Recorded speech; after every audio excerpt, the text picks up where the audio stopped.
Muy buenos días. Vamos a continuar con nuestro curso de introducción a la programación. Hoy día vamos a ver la estructura de control eh, para, que nosotros conocemos en pseudocódigo. Vamos a ver cómo se implementa un para en Java. Y para ello nosotros usamos la instrucción llamada for.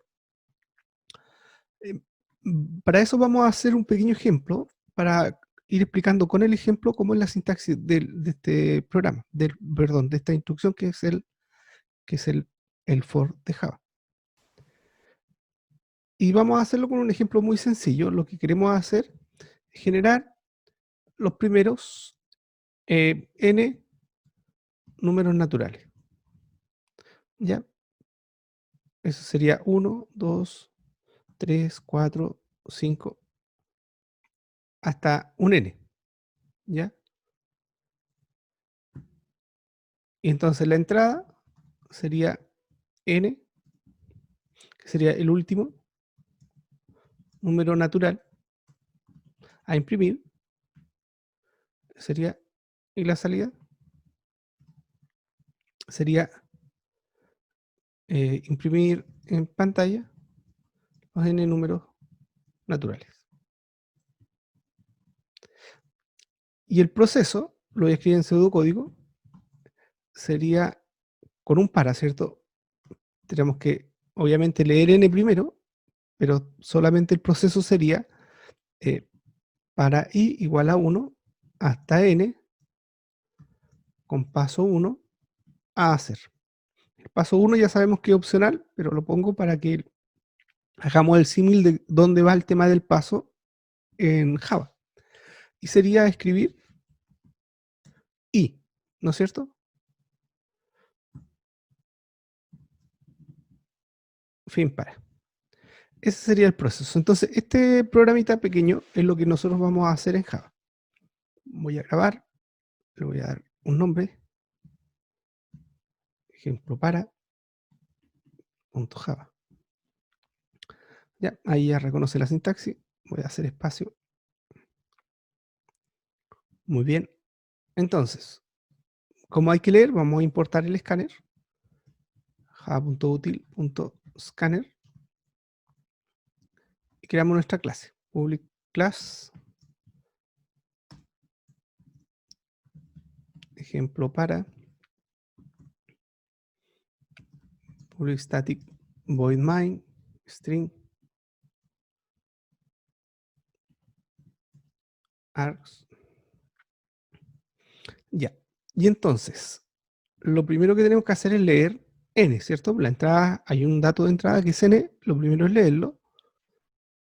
Podemos escribir un mensaje o simplemente leer. Bueno, como hay que leer, necesitamos un escáner.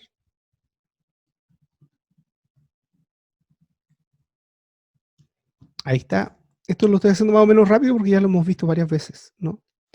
Sería int n es igual a new, perdón, a sc.next int. Ahí está hecha la lectura.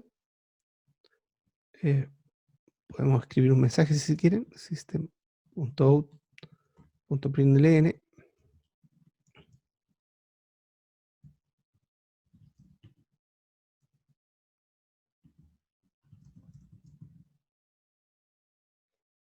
Ingresa el número mayor de la secuencia de naturales. Punto y coma, terminamos la línea.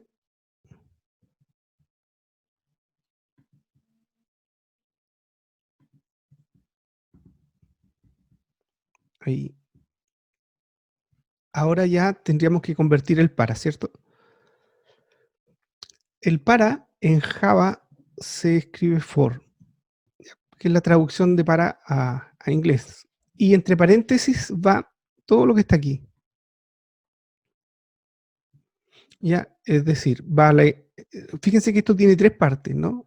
La información del para tiene tres partes. La primera es una inicialización, un valor inicial de la variable. En el fondo estoy inicializando la variable que controla el ciclo, que en este caso se llama i. Después viene la condición de término, que en este caso la condición es hasta n, y una tercera parte que es el paso. Esas tres partes van a ir aquí dentro del paréntesis. Hacer y fin para señala el bloque, ¿no? Donde comienza y donde termina el bloque de instrucciones del para. En Java sabemos que los bloques de instrucciones son llave, entonces hacer sería la llave y fin para sería el cierre de llave. ¿Ok? Eso es un para en Java. Eso es lo básico. Ahora, ¿cómo explicamos estas tres partes dentro del para? Esas tres partes se escriben dentro del paréntesis separadas por punto y coma. Son tres secciones. La primera es la inicialización de la variable. En Java, las variables las debemos crear antes de inicializarlas por primera vez y hay que decir cuál es el tipo de dato. En este caso vamos a usar un entero para i. Entonces vamos a crear i igual a 1, lo vamos a hacer acá. Es lo mismo que está aquí, con la diferencia que como en Java hay que crear los tipos, lo vamos a crear. Esta inicialización puede ser dentro del para o fuera. Podemos crear la variable i acá afuera. Si lo hacemos afuera, ahí, acá simplemente la inicializamos. Ambas cosas se pueden hacer. Les voy a explicar las diferencias entre una y otra, pero primero vamos a dejar el ejemplo ahí. Luego vendría la condición de término, hasta n. Acá hay que expresarlo como una expresión booleana, como si fuera un mientras. Esa es la manera de expresarlo. Entonces, vamos a explicar acá una condición que va a ser como la invariante del ciclo, es decir, la condición que se mantiene verdadera mientras el ciclo esté iterando. Cuando esta condición pasa a falso, el ciclo termina. ¿Ok? En este caso tendríamos que decir i menor a n, ¿no? Esa sería la condición por la cual el ciclo se estaría ejecutando.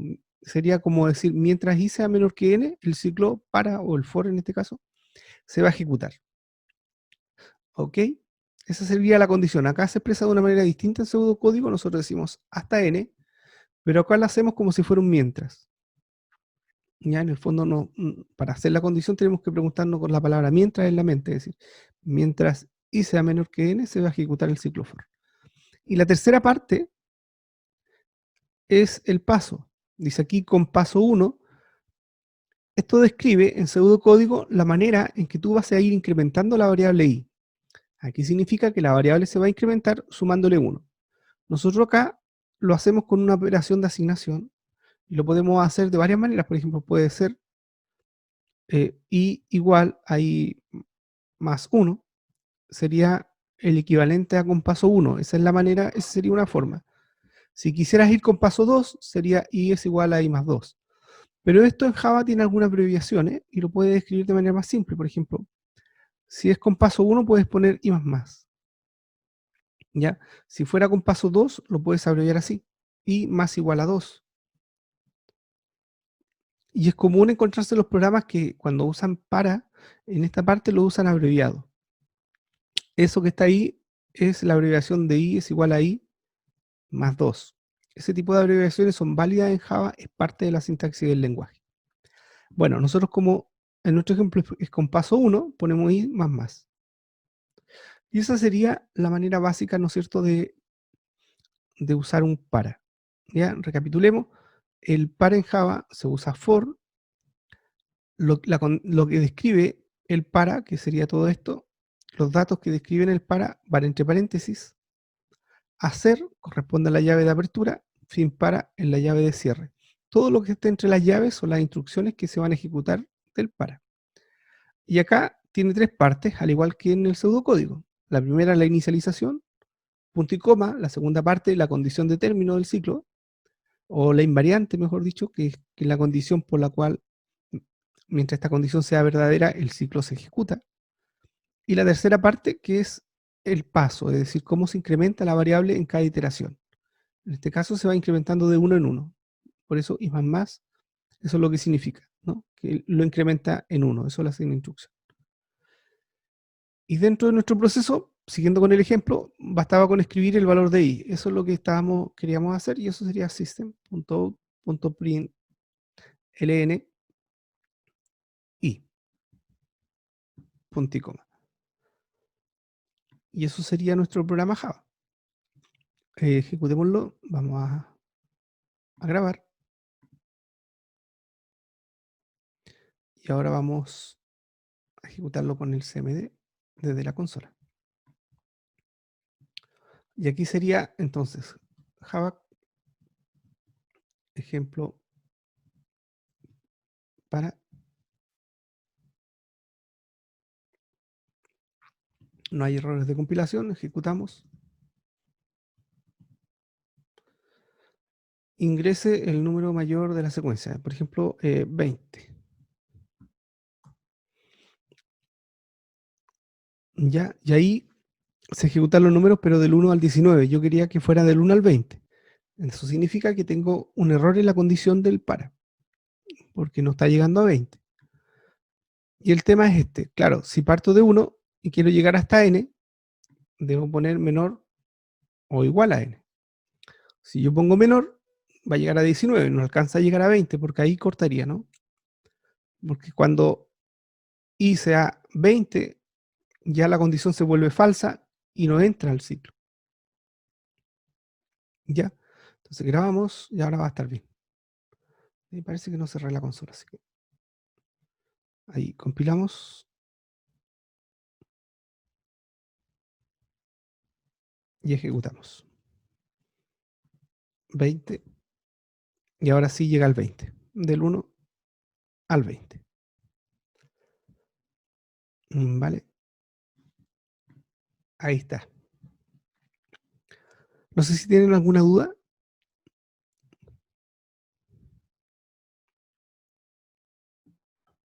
Yo al menos por ahora no. Vale. Es muy simple. Si ven, es básicamente lo mismo que ya sabíamos en pseudocódigo, pero puesto con una sintaxis distinta. O sea, escrito de una manera diferente. Básicamente lo estamos escribiendo en inglés y ordenando los elementos de una manera especial, que serían poner la inicialización, la condición y el incremento separados por punto y coma. Les había comentado que les iba a explicar la diferencia entre crear la variable fuera del ciclo y crearla dentro. Y les voy a explicar cuándo conviene usarla fuera y cuándo no. La diferencia es la siguiente. Cuando yo creo la variable aquí adentro, voy a dejar esto comentado, esta variable i solamente existe solamente dentro de esta llave. Equivaldría, en cierto modo, a haber creado las llaves dentro del para. Significa que si yo quiero usar la variable fuera, ya la variable no va a existir. Por ejemplo, yo digo system.out.printlni, eso no nos va a resultar. Compilemos. Si se fijan ahí, nos manda un error. Esto lo habíamos visto también con el do while. ¿Se acuerdan? Cuando nosotros creamos una variable dentro del do while y después tratábamos de usar la variable en la expresión del do while. No nos resultaba, el compilador nos reclamaba que la variable no existía. Y aquí pasa lo mismo. Si se fijan, el error nos dice eso. En la línea 24, voy a desplazar un poquito esto para arriba, para que veamos cuál es la línea 24. De acá, línea 24 es la impresión de la variable i fuera del ciclo. Y nos dice ahí claramente que la variable no existe, ¿no? Aquí nos dice el error, no se puede encontrar el símbolo. Ese mensaje aparece cuando una variable no está definida, ¿ya? El símbolo es la variable i, y está en la clase ejemplo para. Entonces eso es lo que pasa. Si yo defino la variable dentro del para, solo va a tener existencia dentro de estas llaves. Es decir, yo dentro de las llaves puedo hacer uso de la variable. Fuera de la llave no lo puedo usar. La mayoría de las veces la variable que controla el ciclo solo lo usamos aquí dentro del ciclo.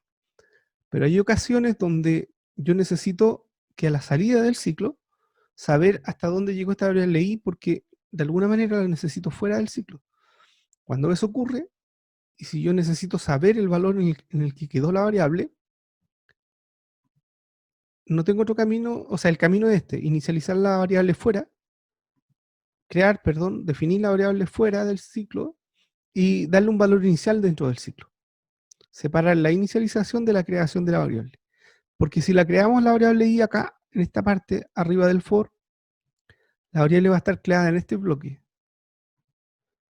Ahí, en esa llave y esa llave. Entonces, durante todo este bloque, la variable i va a estar presente, va a existir, y por lo tanto, esta instrucción va a ser válida. Ahí ya no voy a tener problema. Voy a grabar. Vamos a ejecutar. O sea, compilamos primero. Compilamos. Ejecutamos. Y como pueden ver, ahí está funcionando. El 21 que salió acá abajo es el último system.println. Es el valor en el que quedó la variable. Voy a poner acá para valor final de i. Ahí.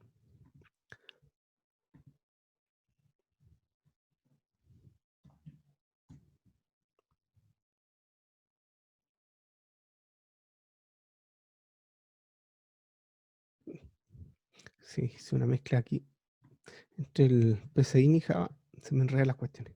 Ahí con más, ¿cierto? Ahí sí. Ejecutamos de nuevo.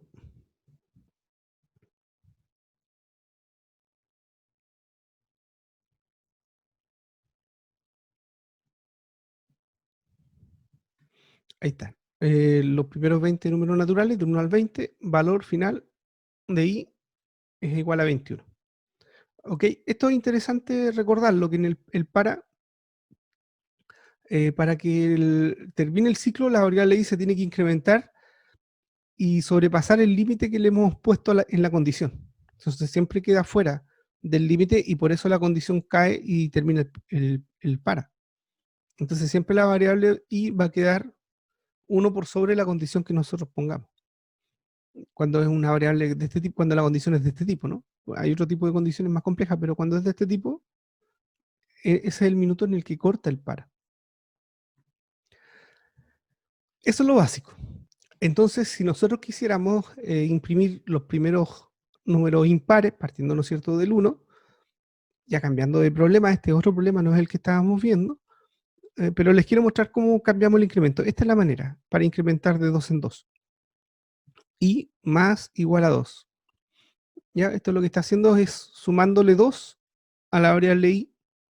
¿Ya? Y esto es una contracción, está haciendo dos operaciones a la vez. Está haciendo la suma de i más 2 y luego que tiene el resultado hace la asignación. Por eso está al igual. El resultado de eso, de esa operación, de la variable i sumarle 2, ese resultado lo guarda, hace la asignación en la variable i. ¿Ya? Entonces son las dos operaciones juntas, la suma de i más 2 y la asignación de ese valor en i.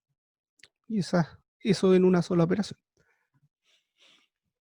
Entonces si imprimimos esto va a ser lo mismo, solamente que va a ir de 2 en 2, partiendo de 1, es decir, va a imprimir los números impares.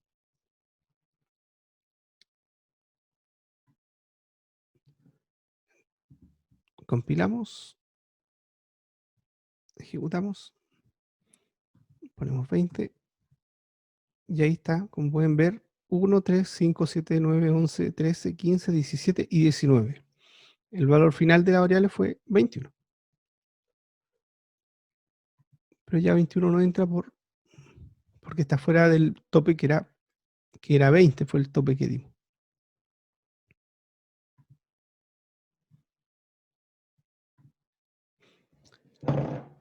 Bueno, y eso sería lo básico del para. No tiene más misterio. ¿Qué les parece si vemos algún ejercicio de la guía? Yo les acabo de subir una guía nueva. Podemos también trabajar con la guía anterior. Me parece que aquí la tengo ya cargada.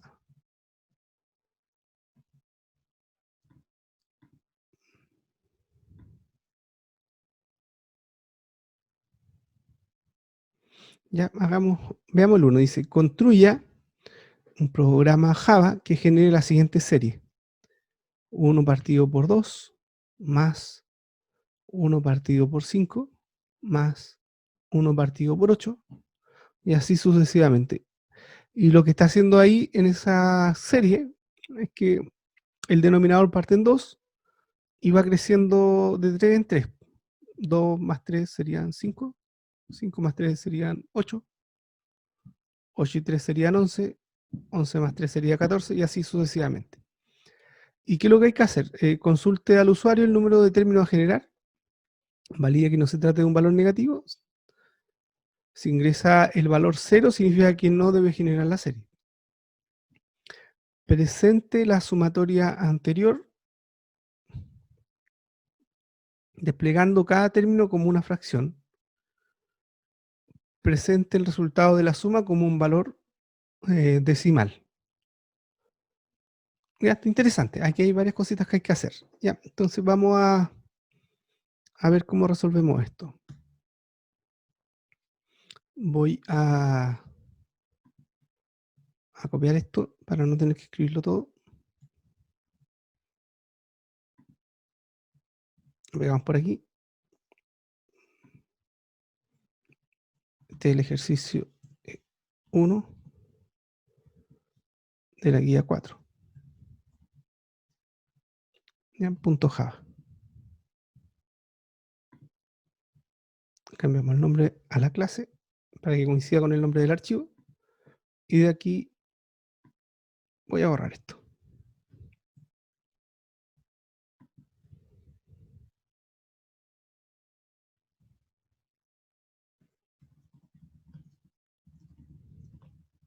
Ingrese el valor de n y vamos a leer el n.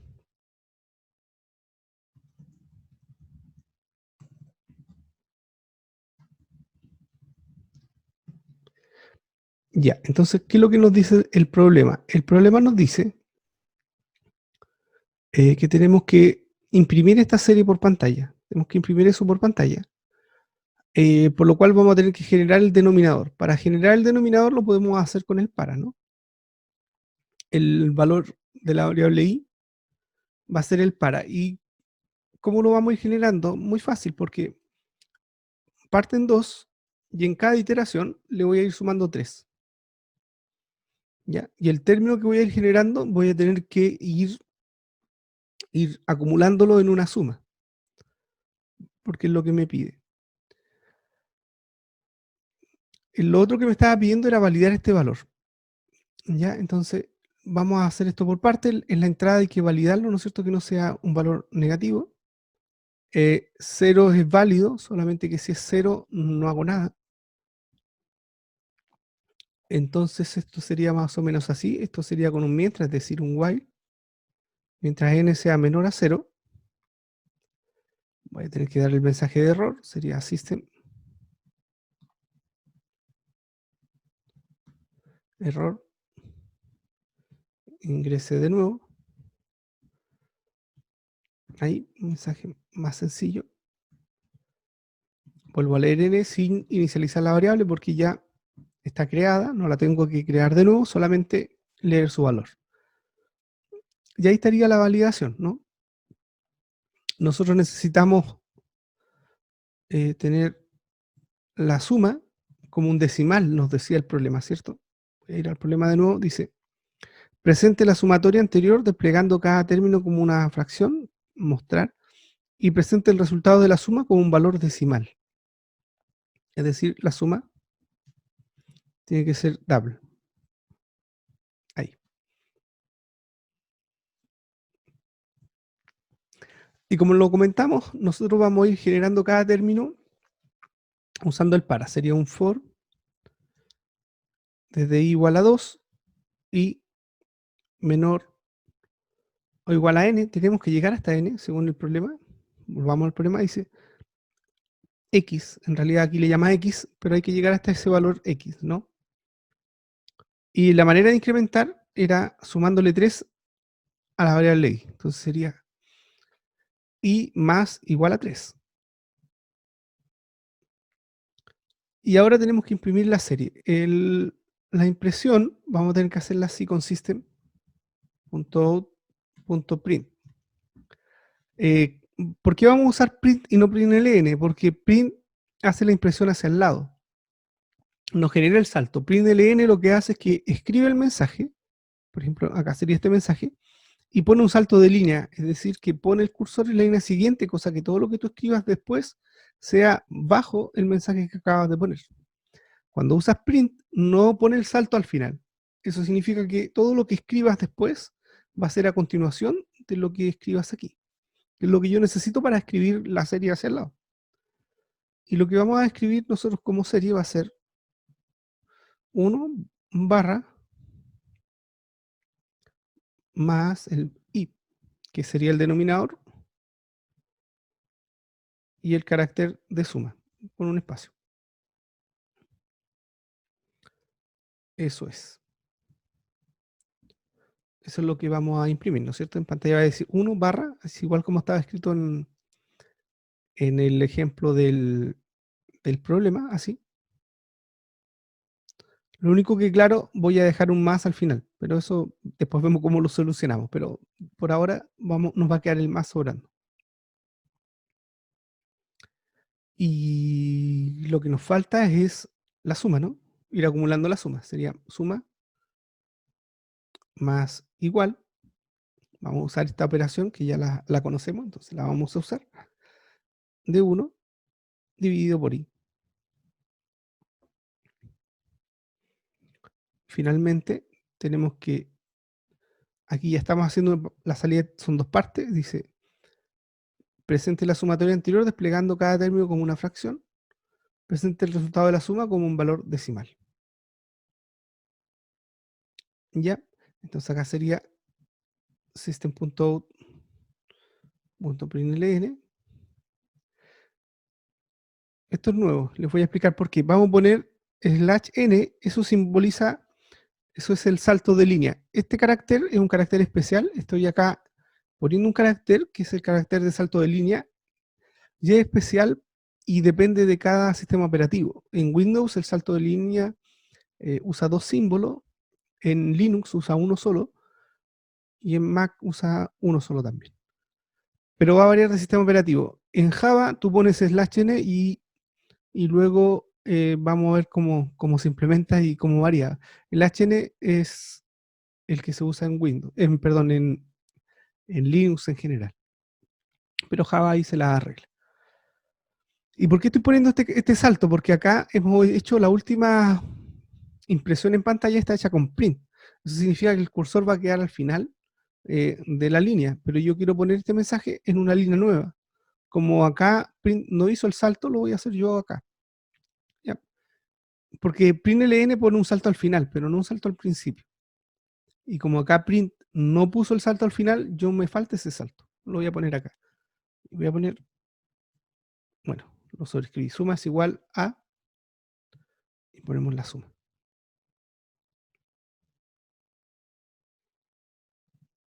El HN.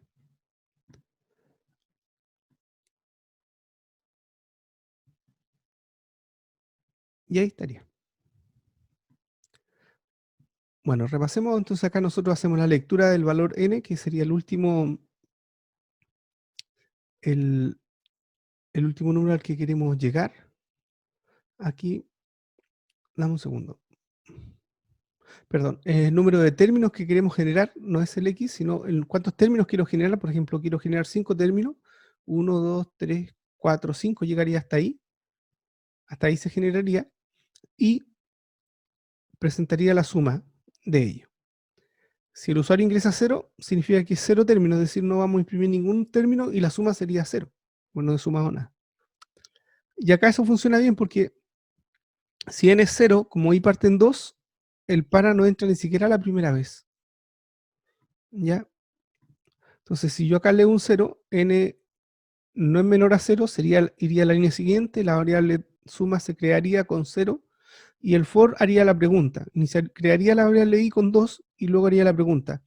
2 es menor o igual a n, y n es 0. Como eso es falso, no entra al para, ni siquiera una vez, sale. En ese sentido, el para funciona como un mientras. Puede que nunca se ejecute. Si la condición de término la primera vez no se cumple, el para no hace nada. Solo evalúa la condición y termina. Y te envía a la línea siguiente sin hacer nada. Y es lo que va a pasar aquí si ingresamos un valor 0. Y va a imprimir la suma como 0. Voy a grabar. Ejecutamos.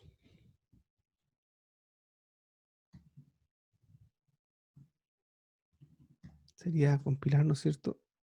J1 y a 4.java. La compilación es correcta. Ejecutamos.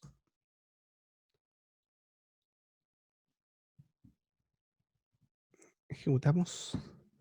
El valor de n. ¿Cuántos términos queremos? Por ejemplo, 4 términos. Ahí tenemos un problema con la impresión. La verdad que no entró al para. Vamos a verlo con un valor más grande, por ejemplo, 5 términos.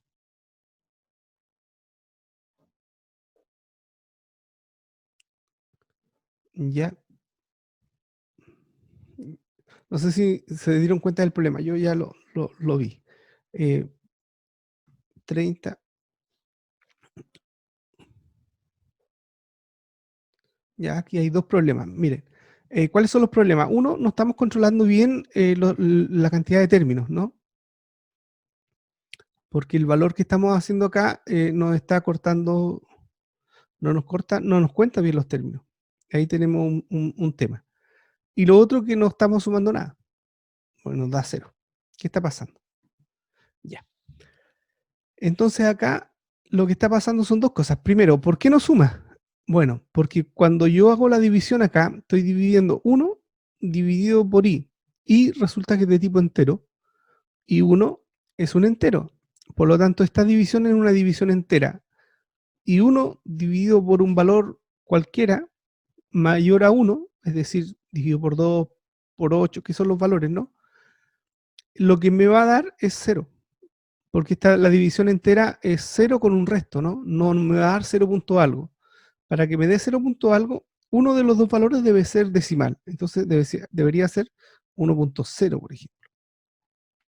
Ahí ya puede hacer la división, porque si no, la división es entera y no me sirve. Yo necesito la división real. Por lo tanto, necesito que este sea 1.0.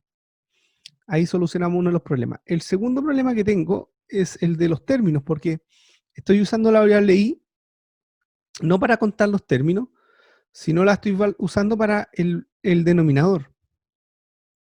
Y ahí tengo un problema, porque en realidad necesito tener dos cosas. Necesito generar el denominador y también necesito contar el número de términos. Entonces, el ciclo for es una mala idea usarlo para generar el denominador en este ejemplo. En este problema, nos queda mejor usar el for para contar el número de términos que quiero generar y crear el denominador con una variable. Entonces voy a hacer ese cambio, voy a crear una variable entera denominador que va a partir en 2. Este i va a partir en 1 porque va a contar los términos, y menor que n, que es el total de términos que quiero llegar, y lo voy a incrementar en 1. Ya, porque va a contar los términos. Y este va a ser, en vez de i, va a ser el denominador. Ya, y acá, en vez de i, es denominador. Y lo que me falta ahora es incrementar el denominador. Sería denominador más igual a, lo incrementamos en 3. ¿Ya? Porque era lo que habíamos conversado, ¿no? Se incrementa en cada 3. Parte en 2, más 3 son 5, más 3 son 8, más 3 son 11, más 3 son 14, que era el ejemplo. Y ahora sí debería funcionarnos el programa. Vamos a compilar.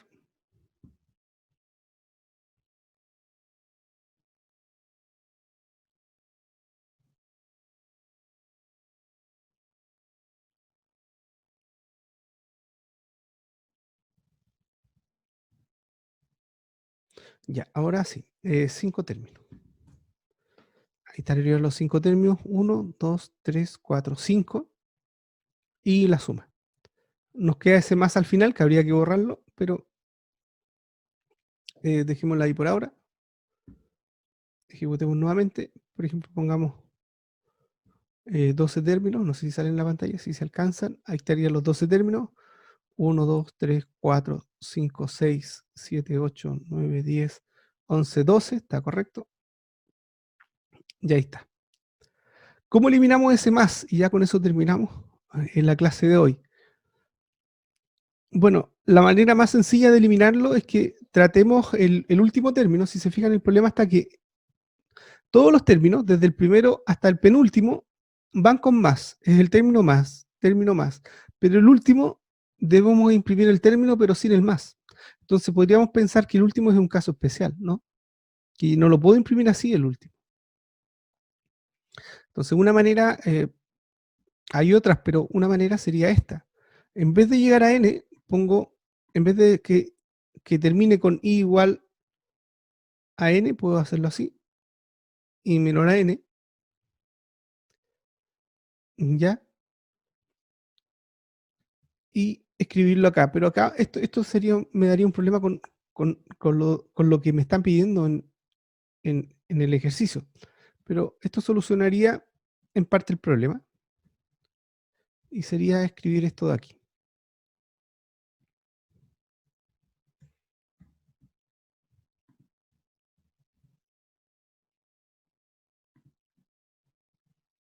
En general eso no funcionaría, ¿no?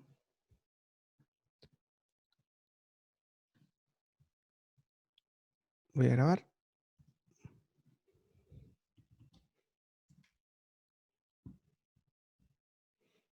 Compilamos. Ejecutamos.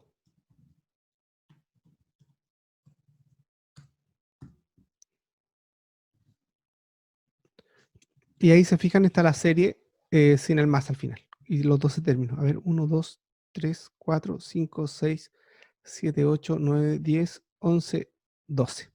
Estaría correcto, solamente que no me funciona bien con este caso. Cuando yo ingrese 0 acá,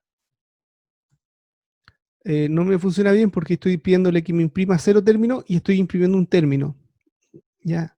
Que sería el primer término de la serie cuando me dice imprime 0 términos. Entonces ahí, la verdad que esto que está acá tendría que yo condicionarlo, es decir, si n es igual a 0, o sea, perdón, si n es mayor a 0, ahí imprimo esto, si no, no.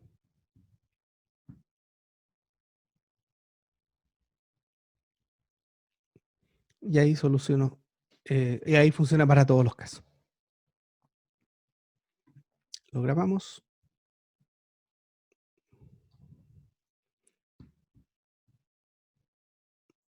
Compilamos.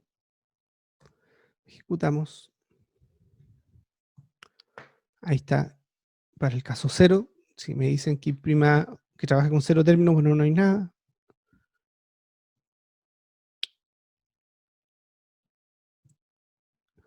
Y si me piden 12 términos, ahí están los 12 términos.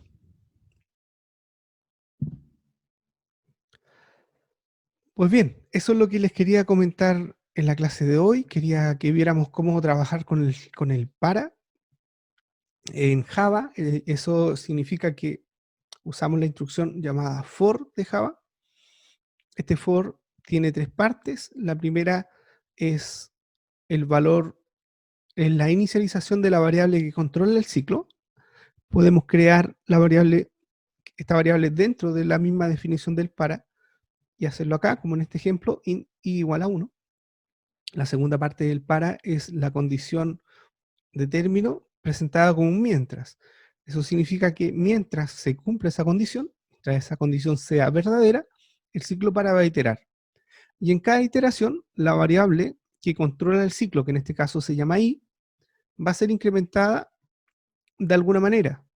Esa manera la explico aquí y podría ser incrementada de 1 en 1, de 2 en 2, de 3 en 3. También podría ser por un factor, podría ser una variable que se vaya incrementando como un múltiplo de algo, por ejemplo, i por 2, ¿ya? Entonces va multiplicándose por 2 en cada iteración. O podría ir achicándose, una variable que parta, por ejemplo, en 1.000.000 y se vaya achicando con una división. También podría ser. ¿Ya? Pero aquí lo importante son un par de cosas, ¿no? Como es un ciclo y yo no quiero que el ciclo sea infinito, lo importante es que en cada paso o iteración, la manera en que yo incremento la variable o la decremento, ¿ya? O sea, si la variable i crece o se achica, da lo mismo, lo importante es que en cada paso yo me acerque a la condición de término. Si voy achicando, entonces debo partir en un número grande y la condición reflejar eso, ¿no? Que termina con un número pequeño. Y si voy creciendo, la condición debería también reflejar eso. Parto de un número pequeño y llegando a un tope que sería mayor al número pequeño que tengo acá, y acá sería incrementándose. Y todas las instrucciones que están dentro de las llaves, que vienen después de la definición de los paréntesis, sería el conjunto de instrucciones que se van a repetir. Bueno, chicos, entonces les doy las gracias por su asistencia, por su participación.